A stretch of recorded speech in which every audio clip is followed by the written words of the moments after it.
Olá, colegas, tudo bem? Falarei nesse vídeo sobre história do Brasil, período colonial. Meu nome é Mariluz Pinheiro, sou conhecida aqui no YouTube como Mari Costa, mas podem me chamar de Mariluz da Costa Pinheiro, fiquem à vontade. Então, falarei sobre a mineração do Brasil no período colonial, né? Como ficou a administração do ouro nesse período. Então, com a descoberta das jazidas de ouro de Minas Gerais e Mato Grosso, o Brasil descobre uma nova fonte de riqueza, porque até então, o comércio, da cana-de-açúcar estava entrando em decadência, E para isso o Brasil precisava de uma nova fonte de riqueza e descobriu, na exploração do ouro essa fonte. Com isso, o governo de Portugal, o rei de Portugal, resolve aumentar o rigor, da colônia e também a opressão, porque eles têm o objetivo de continuar se mantendo no poder, E para isso eles criaram o Regimento de 1702, que é um regulamento, das leis para explorar o ouro aqui no Brasil. E esse regimento de 1702 cria as intendências de Minas. São órgãos administrativos responsáveis pela fiscalização da exploração, do ouro, pelo policiamento e pela direção, o controle, dessa exploração de ouro. E também, eles funcionam como se fosse um tribunal que julga todos os casos relacionados à mineração e cobram impostos, sobre esse comércio do ouro. E essas intendências funcionam dentro, das capitanias que exploram, o ouro. E elas são autônomas, essas intendências são autônomas, não devem satisfação a nenhum outros órgãos aqui da colônia, somente ao rei de Portugal, E quando os mineradores descobrem alguma jazida de ouro, eles têm que comunicar imediatamente, as intendências, porque caso eles não comuniquem imediatamente, é considerado como se fosse um crime de lesa majestade. E por isso, assim que eles comunicam, os superintendentes, porque essas intendências, elas são administradas pelo superintendente e pelo guarda-mor. Quando eles tomam conhecimento que tem alguma jazida, eles fazem logo a divisão, dos lotes. Os 2 primeiros lotes ficam para aquele que descobriu a jazida de ouro, pela capacidade dele, de ter descoberto e ter sido o primeiro a descobrir.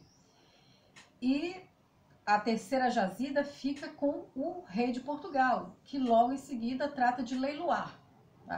E as outras jazidas, elas são sorteadas entre as outras pessoas que estão lá explorando. Então, quem tem mais escravos, por exemplo, mais de 12 escravos, fica com uma quantidade maior dos lotes, E os outros ficam com uma quantidade menor.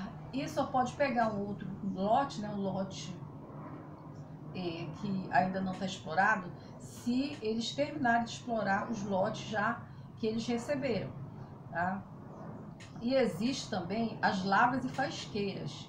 As lavras são importantes jazidas. Geralmente elas são exploradas por escravos negros. E as fasqueiras já são jazidas menores, geralmente eles fazem à beira dos riachos, de rios, eles fazem nos rios. E são mulatos, que são a mistura, do branco com o negro. São índios, são colonos, são pessoas assim que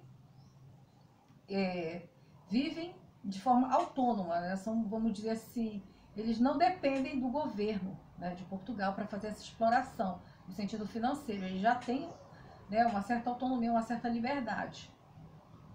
Já as lavras é só escravos mesmo, escravos negros, certo? E dessa forma que foi feita, a administração do ouro, no período colonial. A exploração do diamante no período colonial. Então, no início do século XVIII, ainda não se conhecia o que era diamante nas minas, do Brasil. Os mineradores se perguntavam: que pedrinha é essa branca e brilhante que vem junto com as pepitas de ouro? Então, precisou o diamante cair nas mãos de um homem que veio lá do Oriente, para ele conseguir identificar, que aquelas pedrinhas eram diamantes. E assim começou a intensificar, a procura por diamante. Em 1729, no Arraial do Tijuco, em Diamantina, em Minas Gerais, descobriu-se uma grande quantidade de diamante. Mas, segundo as leis de Portugal, essas jazidas de diamante, elas eram do governo português. Só o governo português, né, poderia explorar e conceder a particulares, tá, o direito de explorar os diamantes. Então, em 1740, tá, o governo português concede ao contratador, que era um homem, né, que se chamava contratador, o direito para ele explorar, né, o diamante. E ele tinha autoridade máxima sobre todas as pessoas, né, daquela região, que era dele o direito de explorar, né, o diamante. Então, com o aumento do valor do diamante, o governo português decidiu demarcar a área, né, de exploração do diamante e criou o Distrito Diamantino. E ninguém podia sair nem entrar sem autorização do governo. Então, os escravos que trabalhavam, né, nesse Distrito Diamantino, eles eram vigiados 24 horas. Tinha mais vigia do que escravos, mas mesmo assim ainda havia contrabando, né? Em 1771, o ministro Marquês de Pombal, ele decretou que Portugal seria o único que poderia explorar o diamante, né, na colônia. E com isso, o monopólio, né, da metrópole sobre a exploração do diamante foi decretado. A cobrança dos impostos no período de mineração. Então, o imposto cobrado era o quinto, ou seja, a quinta parte de todo o minério extraído. Então, para isso, né, fizeram a casa de fundição, onde todo o ouro extraído era transformado em barra de ouro. Então, foi proibida a circulação do ouro em pó. Mas as leis da casa de fundição não deram certo, porque continuou havendo muito contrabando, né, e também eles não pagavam impostos, e havia circulação de ouro em pó, né, que os mineiros eles vendiam esse ouro em pó e com o dinheiro que eles obtinham, eles compravam materiais, né, bens, mercadorias de primeira necessidade, como alimentos, roupas, calçados. A onerosa e opressiva cobrança dos impostos abrangia, além da extração mineradora, todas as demais atividades da colônia, e a exploradora metrópole mudava os tipos de impostos de acordo com a sua vontade, sempre com a intenção de tirar o máximo proveito da colônia. Em 1750, Portugal determinou que Minas Gerais passaria a pagar de impostos sem arrobas, 1.500 quilos de ouro por ano. Porém, alguns anos depois, a extração de ouro no Brasil começou a entrar em decadência. Essa decadência se deu por causa do rápido esgotamento das jazidas exploradas. As jazidas se esgotaram rapidamente porque eram de aluvião, isto é, estavam na superfície da terra, o que facilitava a exploração. Com o declínio da mineração, os mineiros não poderiam mais pagar a 1,5 toneladas de ouro exigida anualmente por Portugal. Cada vez mais crescia a dívida de Minas Gerais com a metrópole. Em 1765, a metrópole reagiu violentamente a essa dívida, decretando a primeira derrama. Derrama era a cobrança violenta dos impostos atrasados, caracterizada pelas agressões e até por assassinatos cometidos pelas autoridades portuguesas. Com quem ficou o ouro do Brasil? Então, Portugal vivia endividado com a Inglaterra a partir do século XVII. Isso se acentuou em 1703, quando Portugal assinou o Tratado de Methuen com a Inglaterra. Esse tratado dizia que Portugal deveria importar tecido da Inglaterra e a Inglaterra vinho de Portugal. Foi mais conhecido como Tratado de Panos e Vinhos. Mas Portugal precisava mais do tecido da Inglaterra do que a Inglaterra do vinho de Portugal. Então o que aconteceu foi que ocorreu um déficit na balança comercial. E aí Portugal ficou devendo à Inglaterra. Para pagar essa dívida, ele usou o ouro brasileiro. Portugal usou o ouro daqui do Brasil. E assim ele pagou essa dívida, e por causa dessa dependência econômica, né, que Portugal tinha em relação à Inglaterra, Portugal deixou, né, de fazer grandes empresas, indústrias aqui no Brasil nesse período. Então Portugal não conseguia concorrer com os produtos vindos lá da Inglaterra. Isso que aconteceu, por isso que o ouro foi para a Inglaterra. O ouro do Brasil acabou indo para os ingleses. A descoberta do ouro e o crescimento da mineração transformaram profundamente a sociedade brasileira. A possibilidade de riqueza fácil atraiu centenas de milhares de portugueses. Calcula-se que no século XVIII, vieram aproximadamente 800 mil portugueses para a região de Minas Gerais. Esses milhares de portugueses, somados a alguns imigrantes de outros países e aos milhares de negros escravos trazidos da África para a mineração, provocaram um grande aumento da população. Com o aumento da população, aumentou o consumo. O comércio da colônia se intensificou e muitas regiões passaram a produzir e a vender seus produtos. Alimentos agrícolas, sal, fumo, cachaça, bois, cavalos, mulas, couros, etc., para os habitantes de Minas Gerais. Com isso, deu-se a integração de diferentes regiões do Brasil à zona mineradora. Esse processo de integração se deve principalmente aos tropeiros, que, distribuindo os produtos, desbravaram várias regiões e fundaram povoações que mais tarde se transformaram em cidades. As tropas de mulas passaram a ter uma importância fundamental no comércio interno da colônia. Isso porque a mula era o único animal capaz de suportar as longas viagens por estradas e caminhos difíceis, transportando mercadorias. A urbanização e a mobilidade social no período da mineração. Então, nesse período, da mineração, a sociedade se tornou mais urbana se comparado à sociedade do tempo da exploração da cana-de-açúcar, que era mais dispersa pelo engenho e submetida ao senhor de engenho.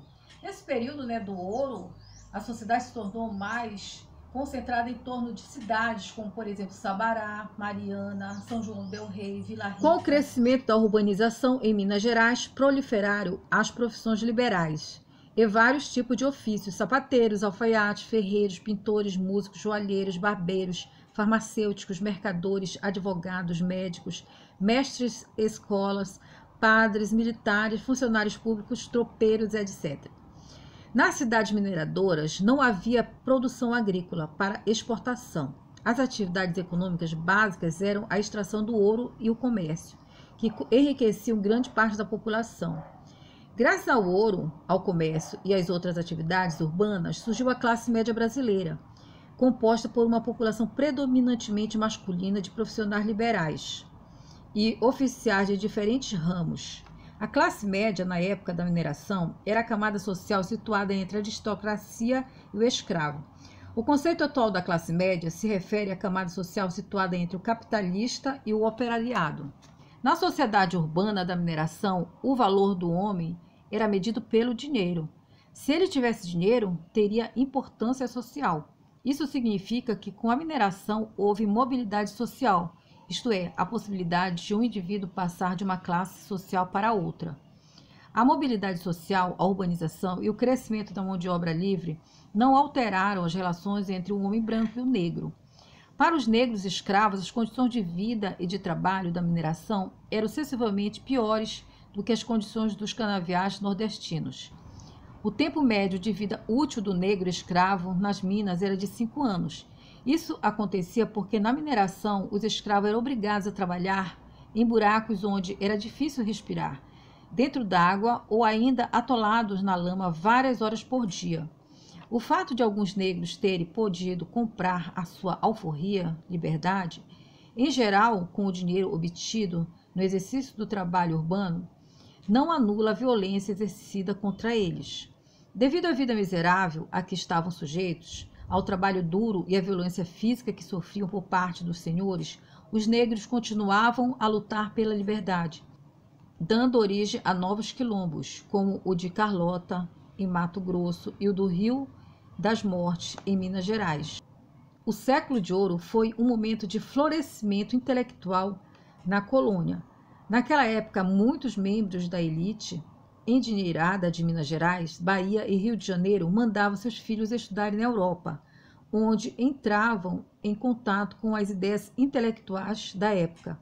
A arquitetura, a escultura sacra, a música e a poesia, esta última, notadamente em Vila Rica, desenvolveram-se, transformando Minas Gerais num centro de produção artística e cultural. Então, gente, vocês gostaram desse vídeo que eu falei sobre a mineração no período colonial? Se vocês gostaram, cliquem em gostei, se inscrevam no meu canal, façam comentários, não deixe de ativar o sininho.